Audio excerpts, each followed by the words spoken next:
Nii, ja järgmist ettekannet sissejuhatades, mis jääb meie siis konverentsi viimaseks ettekandeks, ma alustan hoopis mitte ettekandest, vaid ettekandjast.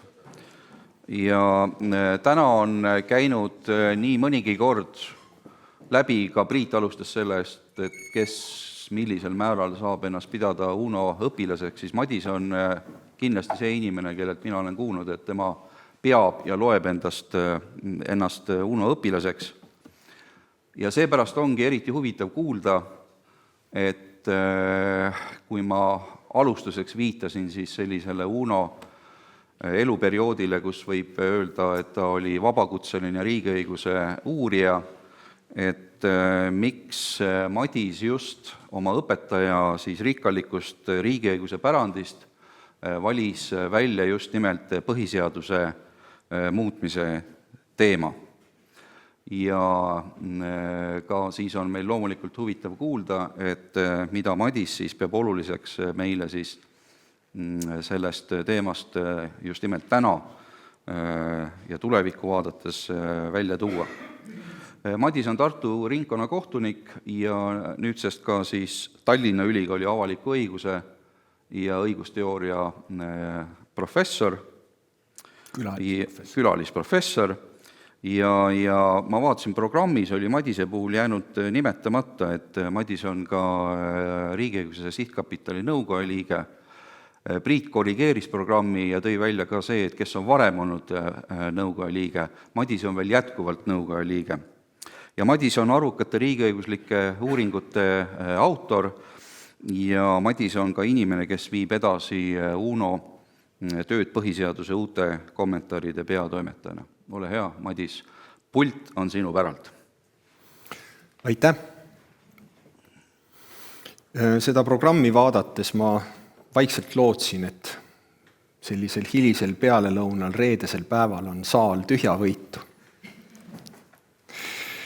Aga näe, võta näpust. UNOga ma kohtusin esimest korda elus 1989. aasta septembri esimestel päevadel. Ma täpselt ei mäleta, mis kuupäev see oli, sellepärast, et ülikoolis algavad õpingud mitte tingimata 1. septembril täpselt, vaid seal võib olla mõningate päevade osas väike nihe. Ja mina olin siis Tartu Ülikooli õigusteaduskonna rebane ja UNO oli meie kursuse juhendaja. Ja kas nüüd samal päeval või õige pea toimus ka midagi sellist nagu klassijuhataja tund, nagu koolis on, et see oli siis kohtumine kursuse juhendajaga. Ja UNO osales ka meie nii mõnelgi kursusüritusel tegelikult. Aga ega teda nagu ülearu tihti näha ei olnud, et ju tal olid siis ka teised tegemised ja muud asjad ajada, mis on ka selge. Aga kui midagi olulist toimus, siis oli ta kohal. Ega ma ise ka sinna Tartusse väga kauaks ei jäänud, aga edasi on elutee viinud korduvalt kokku UNOga põhiseaduse 5. aastapäeva komisjon, kus UNO oli liige ja mina siis see noor kirjatsura, kes siis pidi neid arvamusi ette valmistama osasid. Ja hiljem kutsus UNO Riigikohtu nõunikuks, mille ma ka hea meelega vastu võtsin selle pakkumise, mis ei jäänud ka väga pikaks see periood, sest siis tulid teised asjad ja siis ma palusin UNO enda juhendajaks ja mul oli väga hea meel, et ta oli sellega nõus. Nii et suur tänu talle. Aga tuleme nüüd selle teema juurde. Ehkki tänapäeval jagab riik oma võimu valitsustevaheliste ja muude rahvusvaheliste organisatsioonidega, mille hulgast Euroopa Liidule on kõige enam kompetentsi üle antud ning põhiseadus ei ole enam ainus ja kõrgeim ühiskonna korraldust reguleeriv akt, säilitab põhiseadus ometi oma tähtsuse rahva eesmärkide defineerimisel ja riigisisese võimujaotuse ning riigi institutsioonide kujundamisel. Põhiseadus säilitab oma funktsiooni siiski vaid tingimusel, et suudab kohaneda ajas ja ruumis muutuva situatsiooniga. On põhjendatud eristada põhiseadust formaalses ja materiaalses mõttes, ehk põhiseaduse teksti ja reaalset põhiseadust. Kirjutatud põhiseadus on põhiseadus formaalses mõttes. Materiaalne põhiseadus koosneb põhiseaduse tekstist, selle normide tõlgendustest ja poliitilisest praktikast. Oma iseloomult on konstitutsioon põlvkondade ülene dokument. Konstitutsioon on mõeldud mitme põlvkonna jaoks, mistõttu on seda raskem muuta kui tavaseadust. Positiivse õiguse valdkonnas ei ole seadusandlik võim seotud varasema seadusega ning võib seda muuta oma tahte järgi. Kuid see, mis on iseloomulik õigussüsteemile, ei ole kehtiv põhiseaduse puhul. Põhiseadus on eriline seadus. Selle autor, mida võib nimetada konstitueerivaks võimuks, kaob pärast põhiseaduse loomist või muundub organiseeritud riigivõimuks ning saab end väljendada põhiseaduslike vahendite kaudu. Pädevus muuta põhiseadust ei sisalda pädevust luua täiesti uus põhiseadus. Piirangud konstitutsiooni muutmiseks võivad olla menetluslikud ehk protseduurilised või materiaalsed. Menetlusnorme rikkudes tehtud muudatus ei saa muutuda põhiseaduse osaks ning muuta selle sisu. Pädevus muuta põhiseadust on põhiseadusega kindlaks määratud ning selle kasutamist reguleerivad põhiseaduse 15. peatüki sätted. Põhiseaduse iga muutmisakt, mis ei ole kooskõlas protseduuriliste piirangutega, on õigusvastane ega ole kehtiv põhiseaduse muudatusena. Konstitutsiooniõiguses kogub üha enam tunnustussuund eristada konstitutsiooni tuumik ehk fundamentaalseid sätteid, millele on antud eriline staatus ning mida peetakse muutmisele mittekuuluvaks, ning vähem tähtsaid muudetavaid sätteid. Materiaalsed piirangud takistavad muutmas sätteid või printsiipe, mis kuuluvad põhiseaduse puutumatusse tuuma. Põhiseaduse täiendamise seadusega sisse toodud mõiste osutab erineva väärtusega normidele põhiseaduses. Nimelt lõi rahvahääletusel heaks kiidetud PSTS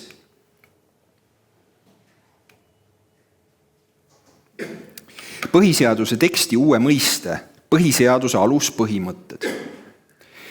Põhiseaduse aluspõhimõtete nimetamine kandis eesmärki määrata Euroopa Liidu aluslepingute ja põhiseaduse vahekorra piirid, kuid mõiste kasutuselevõtt seondub põhiseaduse identiteediga.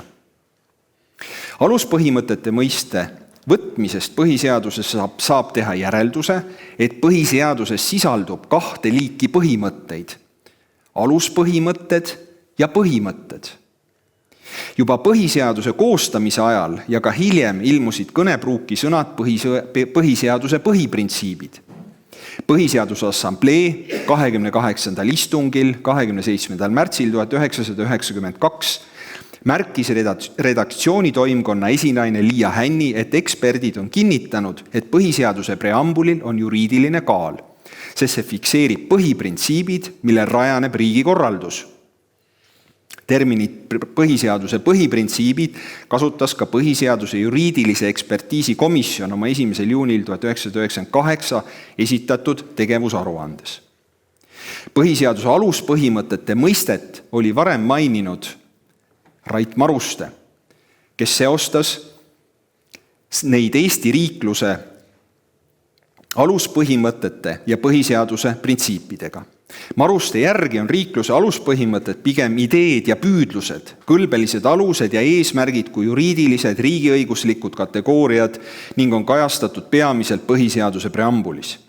Termini kasutajad ei seostanud neid põhimõtteid põhiseaduse muutmise materiaalse piiranguna. Põhiseaduse täiendamise seaduse eelnõu teisel lugemisel selgitas eelnõu kaitsnud Mart Nutt, et aluspõhimõtted on põhimõtted, mis sisalduvad põhiseaduse preambulis ja esimeses peatükis. Põhiseaduse aluspõhimõtete mõiste toomine põhiseadusse näitab, et põhiseaduse kõik põhimõtted pole ühesuguse väärtusega. Üks osa põhimõtetest moodustab põhiseaduse tuuma, mis määrab ära põhiseaduse identiteedi. Need on põhiseaduse aluspõhimõtted, mis ei asu üksnes esimeses peatükis, vaid ka preambulis ja teises peatükis. Neid põhimõtteid ei saa muuta ka rahvahääletusega, sest muutmine kahjustab või hävitab põhiseaduse identiteedi. Põhiseaduse koostajate algse mõtte põhiseaduse normatiivsest tuumast.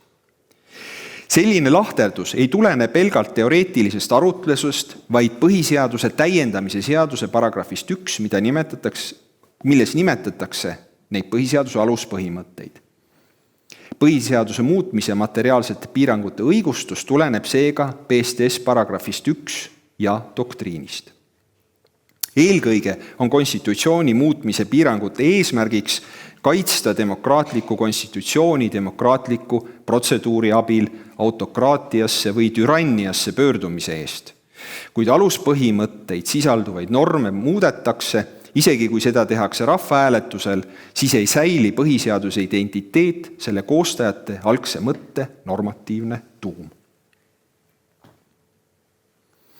Konstitutsiooni muutmise protsessuaalsete ja materiaalsete piirangute tunnustamine eeldab sellise institutsiooni olemasolu, millel on pädevus teha järelevalvet põhiseaduse muutmise üle ning järelevalve teostamise protseduuri.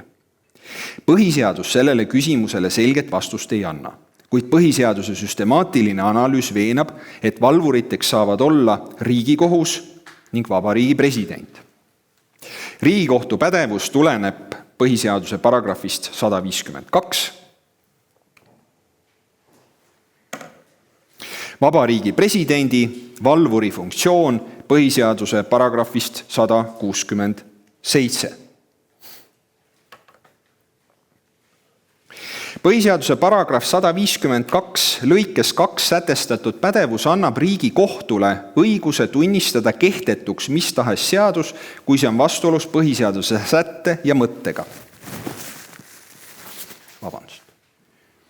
Sõnad mis tahes seaduse õigustavad tõlgendust, et need hõlmavad kõiki seadusi, kaasa arvatud põhiseaduse muutmise seadust. Kohtuliku kontrolli objektiks on seetõttu ka rahvahääletusel vastu võetud põhiseaduse muutmise seadus. Õigustus tuleneb asjaolust, et põhiseaduse raamides pole rahvas konstitueeriv, vaid konstitueeritud üksus, riigiorgan, mis peab tegutsema põhiseaduse normide järgi ning alluma kohtulikule järelevalvele samamoodi nagu seadusandlik organ Riigikogu. Riigikohtu põhiseaduse valvuri roll on tänases õiguslikus olustikus pärsitud järelevalveprotseduuri õigusliku regulatsiooni puudulikkuse tõttu.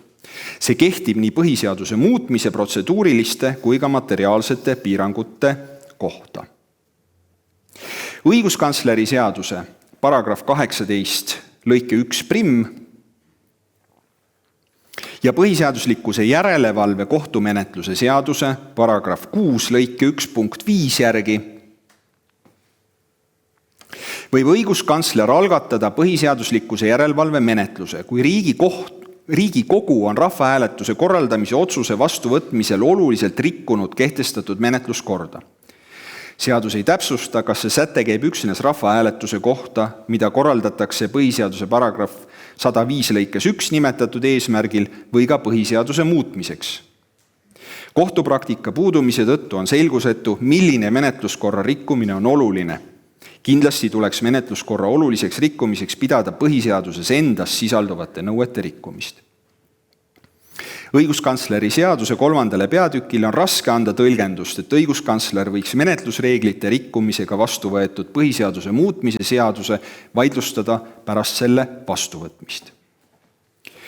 Õiguskantsleri seaduse paragrahv 18 lõige 1 lausa keelab õiguskantsleril vaidlustada ning põhiseaduslikkuse järelevalve kohtumenetluse seaduse paragrahv 6 lõige 1 punkt 5 Riigikohtul hinnata rahvahääletusele pandava põhiseaduse muutmise eelnõu õiguspärasust. Nende normide kehtestamisel on lähtutud ekslikust eeldusest, et rahvas kõrgeima võimu kandjana võib muuta kõiki põhiseaduse sätteid. Kas president võib jätta põhiseaduse muutmise seaduse välja kuulutamata ka juhul, kui see muudatus on vastu võetud 15. peatükis ette nähtud protseduurireegleid järgides, kuid kahjustab põhiseaduse aluspõhimõtteid ehk muutmatut tuuma? Kas Vabariigi president võib jätta välja kuulutamata vastu võetud põhiseaduse muudatuse, mis on vastuolus põhiseaduse aluspõhimõttega, mis on sõnastatud preambulis või 1. ja 2. peatükis?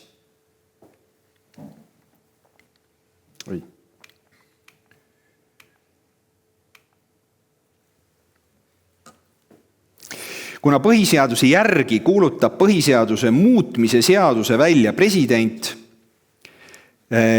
see on nüüd, lähme tagasi siin, vot see, 167, on põhjendatud küsida, kas president võib jätta vastu võetud põhiseaduse muutmise seaduse välja kuulutamata. Ehkki paragrahv 167 ei näe sõnaselgelt ette presidendi pädevust jätta põhiseaduse muutmise seadus välja kuulutamata, ei keela see norm sellist pädevust ega piira presidendi kontrolli funktsiooni.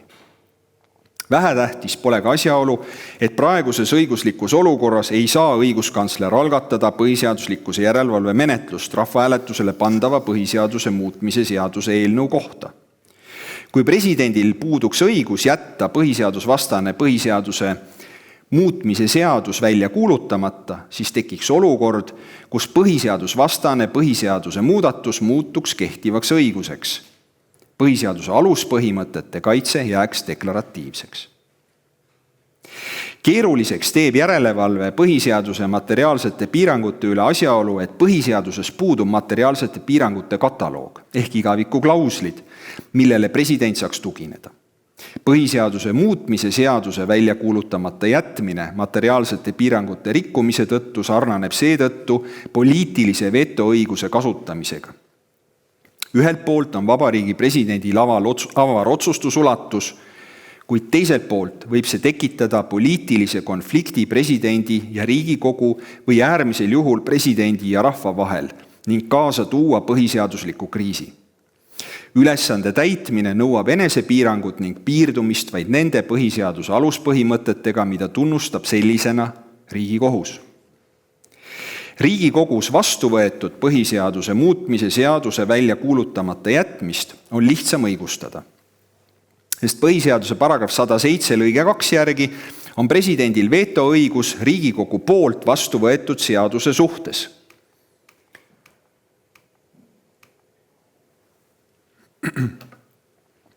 Kui Vabariigi presidendil on sõnaselge õigus jätta tavaseadus välja kuulutamata, siis puuduvad veenvad argumendid, miks peaks Riigikogus vastu võetud põhiseaduse muutmise seadusele laienema teistsugune korraldus. Avaldatud on ka arvamust, et presidendi pädevus jätta põhiseaduse muutmise seadus välja kuulutamata ei tulene paragrahvis 107 lõikest 2, vaid põhiseaduse paragrahv 3 lõige 1 lausest 1. Kui me lähtume doktriinist, mille kohaselt põhiseaduse aluspõhimõtted moodustavad põhiseaduse puutumatu tuuma, siis tuleb tunnustada presidendi kontrollifunktsiooni ning õigust jätta Riigikogus vastu võetud põhiseaduse muutmise seadus välja kuulutamata. Kuid kas president saab vastustada rahva tahet? Vastus sõltub sellest, kuidas tõlgendada presidendi pädevuse ulatust. Kui näha rahvahääletusel vastu võetud põhiseaduse muutmise seaduse väljakuulutamises formaalset akti, mis ei sisalda muutmise protsessi seaduslikkuse kontrolli, siis tuleks asuda seisukohale, et president peab austama rahva tahet ega ole kohustatud kontrollima, kas põhiseaduse muudatuste vastuvõtmisel järgiti põhiseaduse norme ja põhimõtteid. Kui aga põhiseaduse muutmise seaduse väljakuulutamine pole pelgalt formaalne akt, vaid sisaldab presidendi õiguse ja kohustuse tagada põhiseaduse muutmise seaduse seaduslikkus, siis tuleks küsimusele vastata jaatavalt. Põhiseaduse paragrahv 167 tõlgendus peab tagama põhiseaduse tõhusa kaitse. Oluline on rõhutada, et rahvas pole rahvahääletusel otsust tehes täiesti vaba. Põhiseaduse raamides tegutseb rahvas riigi organina ning sellisena on ta seotud põhiseaduse käskude ja keeldudega. Rahval konstitueeritud võimuna on mitu tegevuspiirangut. Esiteks tuleb rahvahääletuse korraldamisel järgida põhiseadusega sätestatud protseduurireegleid ka põhiseaduse muudatuste menetlemisel. Teiseks, lähtudes põhiseaduse muutmise materiaalsete piirangute doktriinist, ei saa rahvas konstitueeritud võimuna muuta rahva kui konstitueeriva võimu poolt heaks kiidetud põhiseaduse neid sätteid, mis moodustavad põhiseaduse puutumatu tuuma. Selle tuuma tähistamiseks võeti PSTS-iga kasutusele mõiste põhiseaduse aluspõhimõtted. Kolmandaks ei reguleeri põhiseaduse 15. peatükk uue põhiseaduse koostamist ja heakskiitu. Muude õiguskaitsevahendite puudumise tõttu on õigustatud tõlgendus, et Vabariigi Presidendi põhiseaduse valvuri roll hõlmab ka põhiseaduse muutmise materiaalset põhiseaduspärasust. Presidendil peaks olema õigus jätta põhiseaduse muutmise seadus välja kuulutamata, kui see seadus muudab või tühistab põhiseaduse aluspõhimõtteid, mis moodustavad põhiseaduse puutumatu tuuma. Kui Vabariigi President jätab rahvahääletusel vastu võetud põhiseaduse muutmise seaduse välja kuulutamata, peaks tema otsuse üle vaatama Riigikohus. Niisiis, põhiseaduse identiteedi hävitamise keeld õigustab põhiseaduse valvuri rolli panemist Vabariigi Presidendile. Vähemalt seni, kuni pole sätestatud menetlus põhiseaduse muutmise materiaalseid piiranguid eiravate muudatuste üle kontrolli teostamiseks. Põhiseaduse muutmise seaduse välja kuulutamata jätmise tagajärjed peaksid sõltuma seaduse põhiseadusele mittevastavuse iseloomust. Kui seaduse välja kuulutamata jätmise põhjuseks on menetluslikud rikkumised, ei tohiks välistada eelnõu uut menetlemist.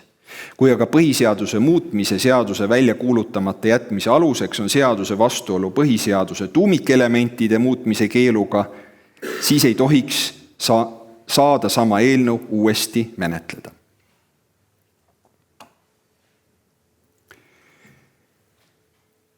Kõik, mis ma siiamaani ette lugesin, oli Uno sõnasõnalised tsitaadid. Võib-olla tuli see mõnele tuttav ette. Ma tõsi võtsin endale vabaduse neid natukene ümber tõsta. Aga tekst oli tema oma.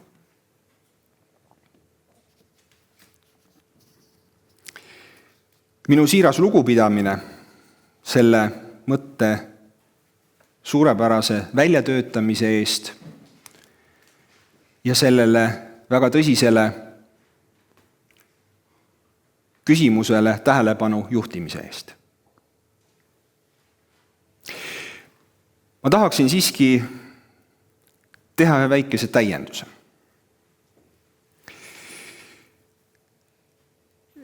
Peatugem korraks ja mõelgem, kas olukorras, kus rahvas on rääkinud, saab president tõesti minna rahva vastu. Kas see menetlus praktikas võiks toimida? Kujutlegem olukorda, vaimusilmas Riigivolikogu teine koosseis 21. juulil 1940 võtab vastu deklaratsiooni riigivõimust Eestis ja järgneval päeval deklaratsioon Eesti astumise puhul Nõukogude Sotsialistlike Vabariikide Liitu. Aga sel hetkel presidenti enam ei olnud. President võib olla sellistel pöördelistel hetkedel riigipöörajatega mestis või ametist tagandatud. Ja ometi on siin tegemist otsustega, mis ilmselgelt lähevad väga sügavasse vastuollu meie põhiseaduse tuumaga, muutmatu tuumaga, selle identiteediga.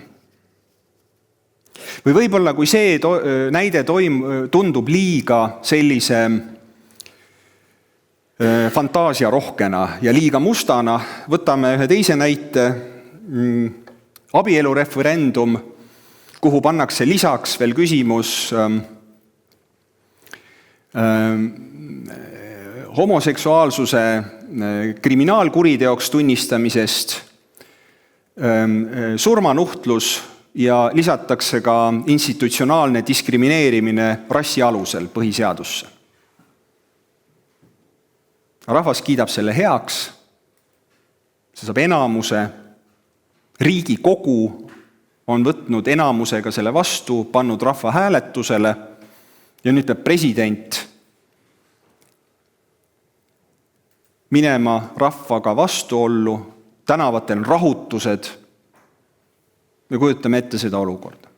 Need olukorrad ei ole tõenäoliselt väga rahumeelsed või ei pruugi olla rahumeelsed, kus toimuvad sellised põhiseaduse identiteediga vastuollu mineku katsed. Ja sellepärast võib-olla võiks mõelda seda pilti natukene laiemalt. Kui meil on põhiseaduses põhiõigused, meil on subjektiivne õigus väga paljudele asjadele. Põhiseadus ise, demokraatliku põhiseadusriigi põhiseadus on loodud selleks, et jõustada inimõigusi. Põhiseaduse aluspõhimõtted on kõige olulisem materiaalne tuum sellest institutsioonist, mis seda koos hoiab.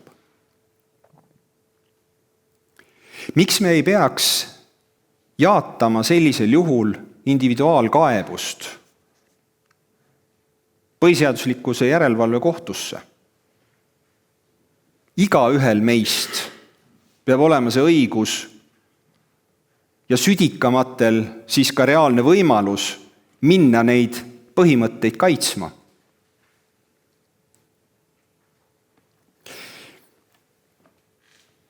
Põhiseaduse paragrahv 15 lõige 1 annab selleks aluse ja me ei peaks tegelikult seadust üldse muutmagi. Natukene tuleks kohendada tõlgendust. Aga õigusselguse huvides ja tegelikult ka avalikkuse teavitamise huvides oleks võib-olla hea mõte sõnastada ja viia sisse individuaalkaebus seadusesse ja kirjutada seletuskirja sõnaselgelt sisse ka see, et seda õigusinstituuti võiks saada kasutada ka põhiseaduse aluspõhimõtete kaitseks, põhiseaduse identiteedi kaitseks.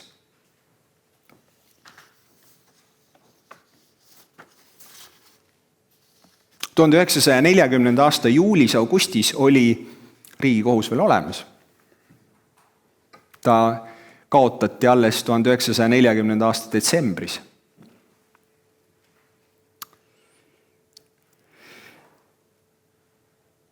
Ja menetluslikult saaks seda teha enne rahvahääletust, seda saaks teha siis, kui Riigikogu võtab vastu otsuse panna eelnõu rahvahääletusele, selle ja rahvahääletuse vahele, selle otsuse ja rahvahääletuse vahele peab põhiseaduse järgi jääma vähemalt 3 kuud. Nii et aega on. Aga lõpetuseks ma tahaksin lõpetada taas Uno enda sõnadega. Pöördelistel ajalooetappidel kirjutatud põhiseaduse loojate eesmärgiks on riigi ja ühiskonna arenguks vajaliku status quo loomine, mida kindlustatakse eelkõige põhiseaduse muutmise mehhanismiga. Põhiseaduse jäikus peab tagama stabiilsuse, et poliitilise enamuse tahe oleks kindlates raamides ja tegevusvabadus piiratud. Sellest põhimõttest lähtusid ka Eesti Vabariigi 1992. aasta põhiseaduse kirjapanijad. Meie põhiseaduses puuduvad sõnaselged põhiseaduse muutmise materiaalsed piirangud, kuid neid saab tuletada vaheteost põhiseaduse aluspõhimõtete ja muude normide vahel. Kuigi põhiseaduse 15. peatüki järgi võib põhiseadust muuta rahvas rahvahääletusega ning Riigikogu ei või nad konstitueeritud võimuna muuta sätteid, mis kuuluvad põhiseaduse muutmatusse tuuma, ilma milleta kaotaks põhiseadus oma olemuse. Järelikult kõiki põhiseaduse norme ja põhimõtteid ei saa muuta ka rahvahääletusega. Põhiseaduse aluspõhimõtete eiramine kahjustab põhiseaduse muutmatut tuuma ning seda tuleb takistada. Põhiseadust muutev võim ei tohi hävitada põhiseadust. Muutmise pädevus võib ohustada põhiseadust, kui pole muutmise peatamise reegleid, mis hoiaksid ära põhiseaduse kui demokraatlike vabaduste kaitsja teisendamise autoritaarse või totalitaarse domineerimise vahendiks.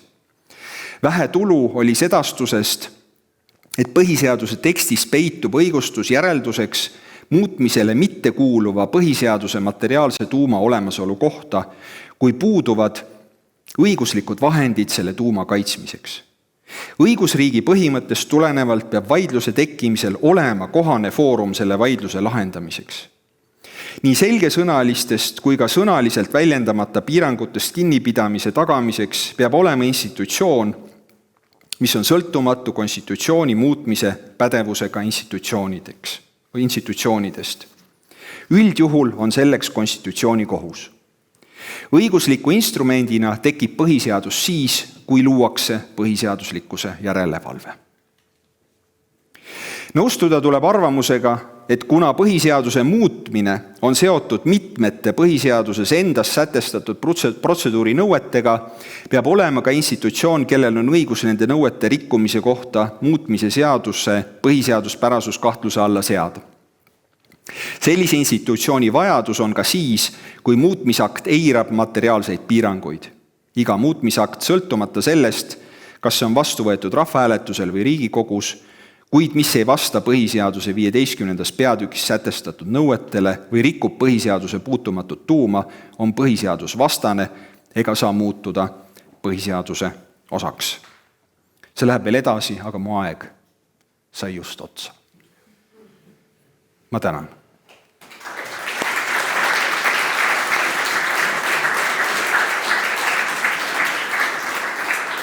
Nii, aitäh Madis suurepärase ettekande eest, mis pani kindlasti mõtlema, tekitas küsimusi ja ma oletan, et ega sa ka kohe ära ei pääse, eks ju, siia istuma, nii et olge head, kes on suutnud ennast koguda, saab esimesena sõna. Lauri, palun.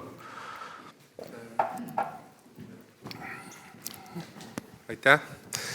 Väga huvitav, Madis, et sa selle 2003, kui see asi sinna põhiseaduse täiendamisse seadusesse sisse sai, see mõiste, aluspõhimõtted, et see selle ka Uno sõnade kaudu nii olulisena üles tõstad uuesti. Ma pean ütlema, et mulle kui rahvusvahelise õiguse juristile, mulle meenutab see kontseptsioon seda, mida rahvusvahelise õiguses kutsutakse jus cogensiks ehk peremptoorsed normid või imperatiivnormid, mille põhi on see, et teatud tüüpi lepinguid ei saagi sõlmida, kuna ta rikub niivõrd olemuslikku aluspõhimõtet rahvusvahelises kogukonnas, ma ei tea, et genotsiidi ei tohi toime panna või agressiooni ei tohi toime panna.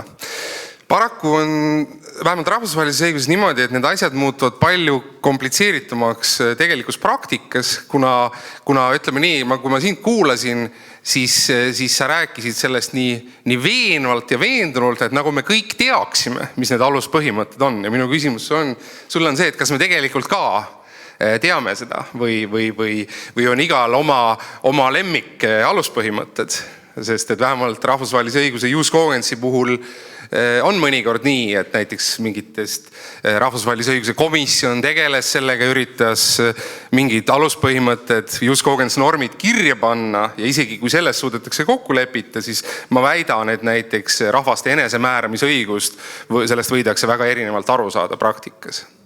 Et kui kindel see värk siis on ikkagi? Aitäh, Lauri, sa osutad sellele ühele sellisele õigusteadusega paratamatult kaasnevale nähtusele, et mida olulisem üks mõiste on, seda segasem ja seda vaidlusi tekitavam ta kipub olema. Võtame kas või õiguse mõiste ise. või võtame era- ja avaliku õiguse vahetegu või veel midagi sellist fundamentaalset. Ma väidan seda, et see on nagu, et see põhiseaduse tuum, et sellel on nii mõndagi ühist selle sama inimõiguste, selle nii-öelda moraalse tuumaga. Ja see tekib ka samamoodi, sellepärast, et kui demokraatliku põhiseadusriigi põhiseadus on inimõiguste institutsionaliseerimise vahend, ta institutsionaliseerib inimõigusi, siis see materiaalne tuum on see sama. Mis see täpselt on vaidluse küsimus ja tõenäoliselt on see ka konkreetse kohtuvaidluse küsimus teatud juhtudel. Abstraheerides me võime öelda, et sinna peab kuuluma demokraatia tõenäoliselt, eks ole. Sinna peab kuuluma inimväärikus, sinna peab kuuluma ilmselt õigusriigi põhimõte. Samas, mis see õigusriik on, see on juba väga-väga erinevalt mõistetav, väga suur, seda on nimetatud nii-öelda vihmavarju mõisteks. Ka meie oma Eesti õigusteadlased on seda nimetanud, eks ole, et ta on nii suur, et ta kaitseb kõige eest. Me tahame sinna paigutada ka selle Eesti identiteedi, mis väljendab meie iseolemist riigi ja rahvana. Ja küllap me võime seda nimekirja ka jätkata mingis osas, eks ole. Aga milles see konkreetsel juhul väljendub, see konkreetne põhimõte, see sõltub väga palju sellest olukorrast ja millal on saavutatud see piir, kust edasi on mindud põhiseaduse identiteedi kallale, on ütleme, tulles nüüd tagasi meie esimese ploki juurde, proportsionaalsuse küsimus. Nii, aitäh, Madis. Palun veel järgmine küsimus. Mul on siuke küsimus, et siin enne ees, kui rääkis Rait Maruste, et kolleeg, et ta tahab põhiseadust muuta. Et soovitas põhiseadust muuta. Kas te olete nõus sellega või mitte? Mis teie seisukoht on? Meil on põhiseadust ju muudetud, alles äsja muudeti. Eesti põhiseadus kuulub kindlasti pigem jäikade põhiseaduste hulka, mida on väga raske muuta.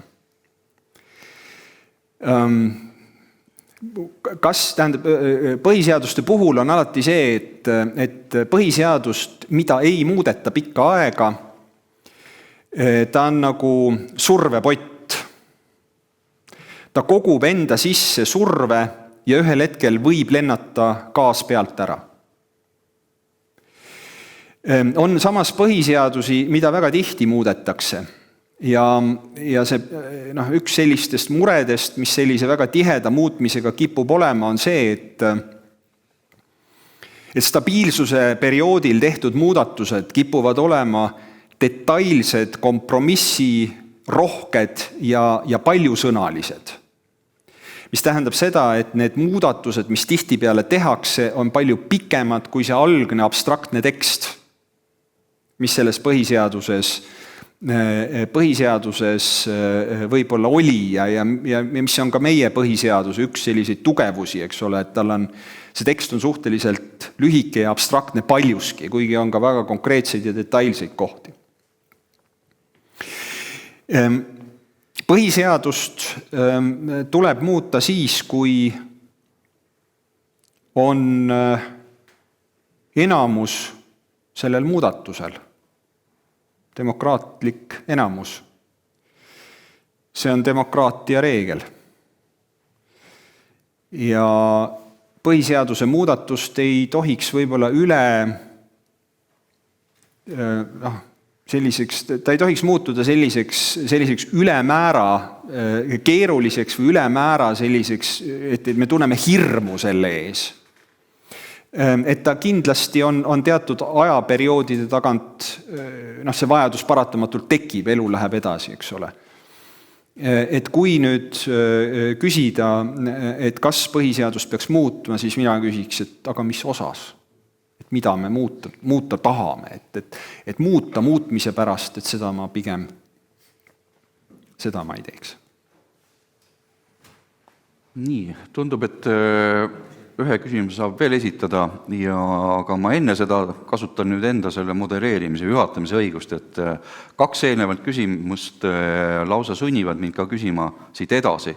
Et nüüd mõeldes selle hiljutise põhiseaduse muutmise peale, et sa tõid väga kenasti välja selle sisulise tuuma, selle, mis peaks olema muutumatu. Nimetasid ka võimalikke elemente aluspõhimõtetena, mis seal võiksid olla, ja üks sellest on demokraatia põhimõte. Sa ilusasti ütlesid ka, et nende mõistetega võib olla nii, et nad on ebamäärased, nad võivad olla kitsamad, laiemad. Kas nüüd see muudatus nüüd viimati tehti, kas sellel oli ka nüüd mingit potentsiaali olla seotud demokraatia kui aluspõhimõttega või pigem on ta mingi asi, mis ilmestab seda, et neid aluspõhimõtteid tuuma mõttes tuleb hästi kitsalt käsitleda?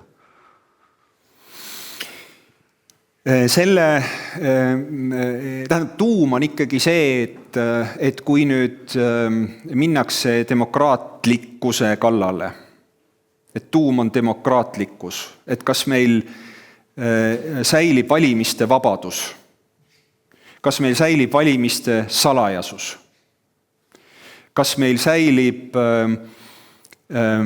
kampaania vabadus väljendada, kas meil säilib sõnavabadus, mis käib sinna juurde, kas meil säilib erakonna moodustamise vabadus, kas need on sisuliselt tagatud, eks ole, selleks, et demokraatia saaks toimida.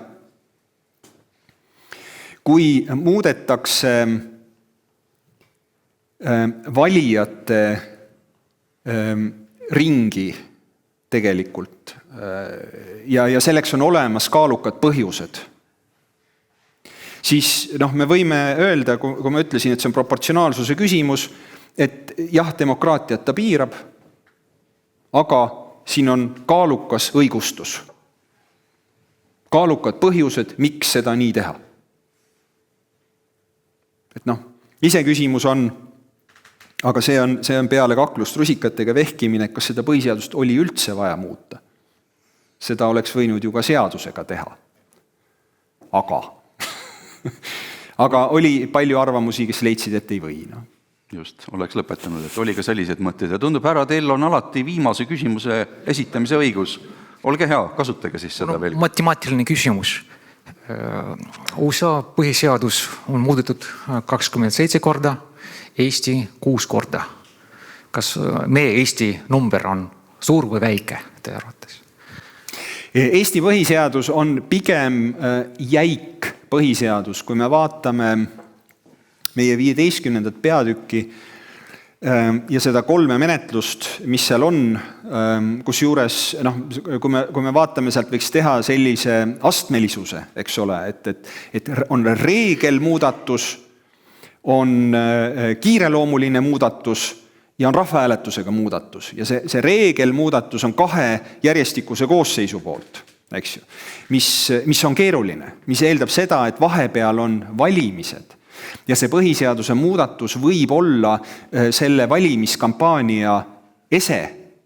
Sel teemal debateeritakse avalikult, ehk siis rahvas vahendlikult tegelikult kaasatakse sellesse muudatusse. Kiireloomuline muudatus poolt 4 korda rohkem kui vastu on väga suur enamus, eks ole, et kui vähemus tahab blokeerida, siis tegelikult 21 häälest parlamendis piisab selleks, et blokeerida see. Siis enam ei saa 4 korda rohkem kui vastu. Ja nüüd rahvahääletus ja kõik sellega kaasnev, eks ju, et et mida kõike rahvahääletusega muuta saab ja kas sellel on üldse piire, et need kindlasti on jällegi omaette debati teemad. Nii et jah, Eesti põhiseadus on üsnagi raskesti muudetav võrreldes teiste põhiseadustega ja eks me ole seda ise nii tahtnud. Eks ole, Eesti rahvas ise võttis omale sellise põhiseaduse vastu, sellise põhiseaduse assamblee meile koostas ja me peame sellega elama ja me saame sellega elada, ma usun. Meil peab välja kujunema poliitiline kultuur, mis suhtub austusega, aga mitte liiga suure austusega põhiseaduse muutmise debattidesse. Et me võtame seda väga tõsiselt, aga et me ei tapa seda eos ära, mis iganes ettekäändega, et ärme nüüd jälle seda tee. Et kui me võiksime seda arutada ja see võiks olla selline pidev või kas just igapäevane, aga ikkagi nagu järjepidev arutelu selle üle, et mis osas meie põhiseadus saaks veel paremaks teha. Ja seal on kohti, mida saaks veel paremaks teha. Aitäh, Madis. Need viimased laused ja sõnad tuletavad mulle meelde, et tõepoolest Uno oma elu lõpupoole, nüüd tagasivaates öeldes tõesti valutas südant ja rääkis meile palju Sihtkapitali nõukoja raamides just nimelt nendest küsimustest, mis sa praegu rääkisid. Suur aitäh sulle, Madis, tule sina nüüd korra puhka, tõmba hinge. Ja ma vahepeal küsin ette, et kas äkki kellegil on tekkinud küsimusi Priidule või on Priidul tekkinud mõned mõtted, mida ta tahab meiega jagada?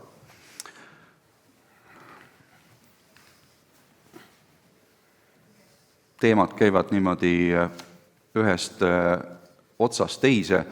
Kui ei ole, siis mina kasutan kohtunikuna ühte võimalust ja küsin hea kolleegi käest küsimuse kohta, millest ma tegelikult alustasin. Et tundub, et kohtuhaldus läheb kuidagi vaikselt. Aga üks teine teema, mis puudutab kohtute liitmist, on asi, kus on kära palju ja tahaks, et äkki Priit ütleb ka sõna sekka selle küsimuse kohta, et oled sa ka selle peale mõelnud ja mis sa sellisele küsimusele vastaksid läbi riigiõiguse prisma, aga sa võid ka kuidagi teistmoodi seda vaadata. Mis see küsimus täpsemalt on? Kohtute liitmine, mis on täna päevakorras, et on käidud välja vahva mõte, et võiks kõik esimese astme kohtud, haldus- ja maakohtud liita kokku üheks kohtuks. Ja sama käiks ka ringkonnakohtu kohta, nii et Eestis oleks edaspidi siis 3 kohut, 1 maakohus, 1 ringkonnakohus ja riigikohus.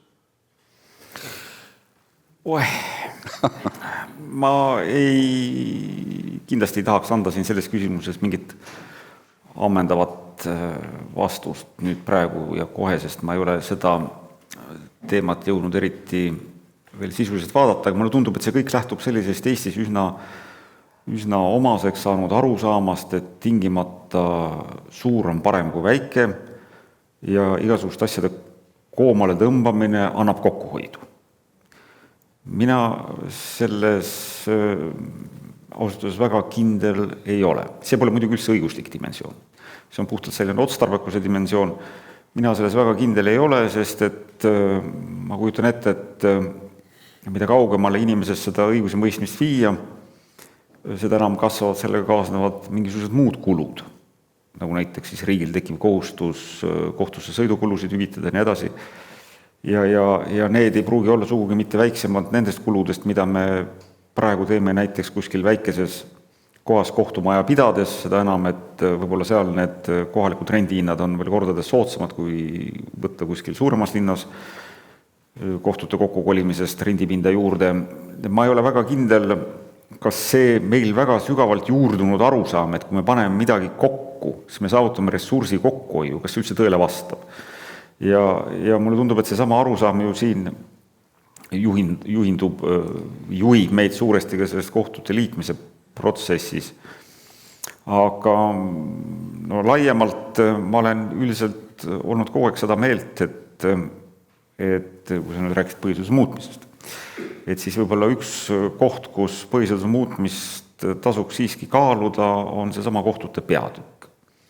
Ma tuletan meelde, et samal ajal järeldusele jõudis ju ka põhiseaduse ekspertkomisjon, mis istus koos justiitsminister Urmas Reinsalu eestvõtmisel ja mille tulemusena valmis ka üks põhiseaduse analüüs ja seal tehti ka ettepanek, et seda põhiseaduses sisalduvat kohtute peatükki võiks muuta, et see on esiteks võrreldes teiste riikide põhiseadustega ikkagi kohtusüsteemi ülesehituse osas ülemäära detailne, väga paljud küsimused on põhiseaduses reguleeritud, mis võiksid olla seaduse tasandil ja teiseks minu meelest leidis selle arutamist ka see mõte, et see kohtusüsteemi üldse, mis meil on 91. aasta kohtute seadusega, ütleme selle siis otse välja, kujundatud, et see on võib-olla Eesti taolise riigi jaoks üldsegi liiga suur.